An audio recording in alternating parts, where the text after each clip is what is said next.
xong tận tới chụp không gì giờ lúc nó của kia cho ít lúc app thế nhà chia na của app giờ luôn nó na của thái trong không gì giờ thầu của kia PO lúc app thế nhà nó chơi của thằng mấy ba mùng sinh hoạt của từ YouTube của mong tên là nó thằng mấy ba sẽ có cho video ta bắt sang là của nó đây đi tài xế nó của kia biết một tao tài khoản nó app nó biết thế nhiên á giờ của giờ mong lành rất là của hai chị tao cho luôn mạnh bẻ để thằng mấy giả gì nè đó app luôn nó nè nó nè nhớ lên từ một tài khoản là chơi đăng nhập vào hoặc là từ chị tao mua chơi đăng ký để nó nè họ và tên nó này nó nè mẹ sau mẹ luôn bê nè hoặc là nó cứ sau của luôn bê nè của luôn bê giờ trong lên nó nè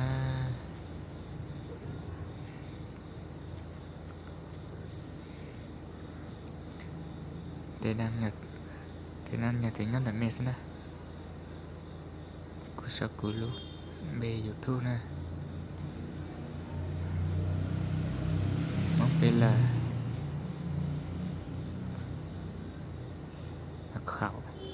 khẩu nhắn là nên á nên cô sau đi trả xin nè tao kìa tao là na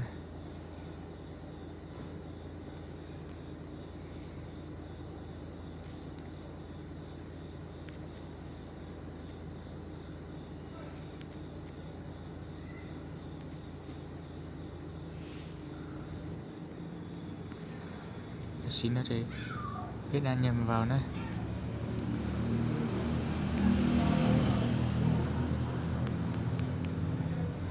đăng nhập kêu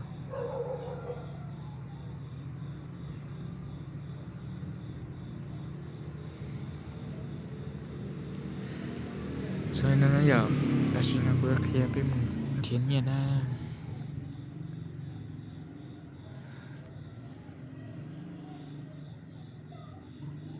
rồi nó nói giờ nó khó nó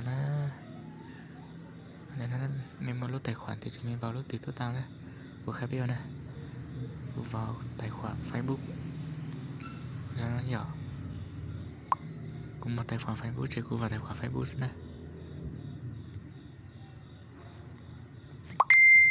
rồi nó giờ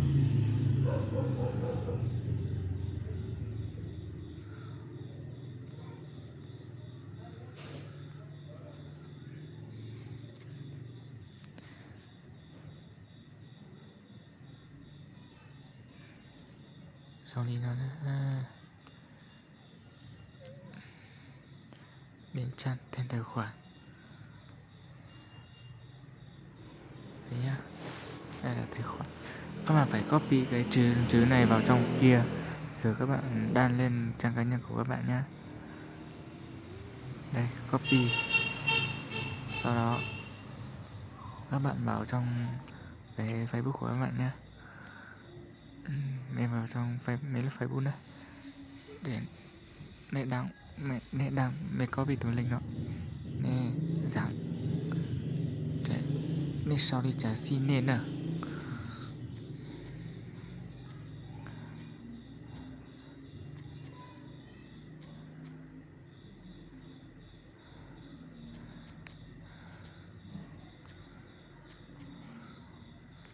nó sẽ đang này đó này sao chế liên kết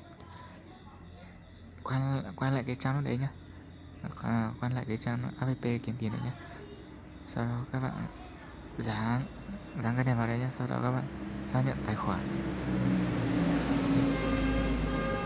đây không chấp nhận hoặc là không chấp nhận các tài khoản tên nước ngoài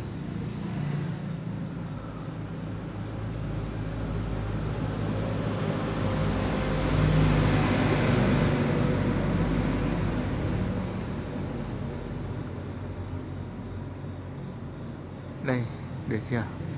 Ok. Đây nhá. Đây là tài khoản của mình nhá.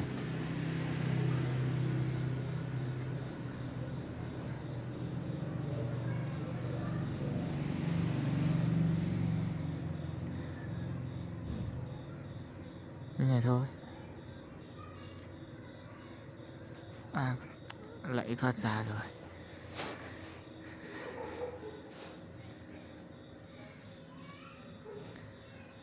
Sau đó các bạn vào kiếm tiền ngay thôi.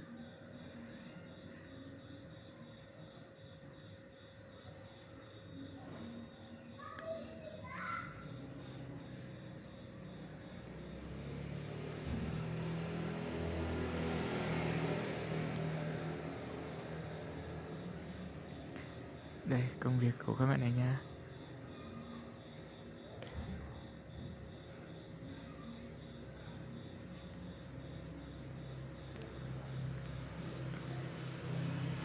Đây nhá.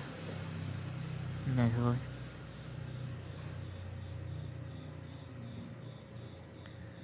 Các bạn làm công việc thôi. Đây các bạn bước 1 làm việc. Các bạn vào đây nhá. Các bạn làm việc như này nhá. Các bạn nên quay lượt số theo chờ lùm mông tôi xin nè. Nên gà mấy lúc Facebook nè. Trên gà mấy lúc Facebook mình gà mấy lúc truyền dịch có cốc truyền dịch Google Chat cũng được. Thằng này ô ta cho mình nhấn vào nhận tiền hoàn thành. Đây là của khai biểu này. Thằng đây sẽ Olino này. Cái này chưa hỗ trợ.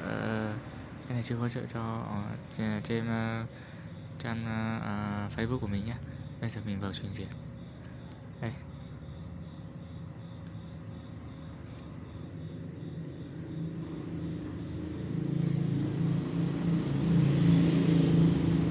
Đây nhá.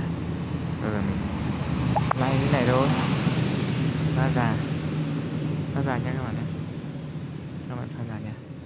Rồi sau đó các bạn vào hoàn thành nhiệm vụ. Thấy chưa? Đang gửi thông báo lên xét duyệt tiền trời duyệt sẽ tự động cộng sau 1 phút. Đấy, ok. Giống như nó rất nhỏ.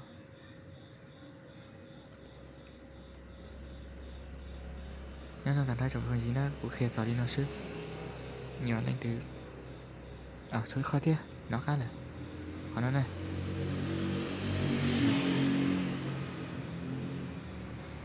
Cái còn thế nhiều như gì cả đó. Này copy mình thử link nó ra cho dáng cho sáu từ là Kusi nó là nên á mẹ cái má mời thằng má mời nó lấy vào cái má mời nó lấy đăng ký thì lấy đăng ký là cái này tao nhiên à ôi trời cho sống cái gì đó ôi mẹ tao say đó mẹ phát sang là của có cú một đám bao giờ ôi tao biết à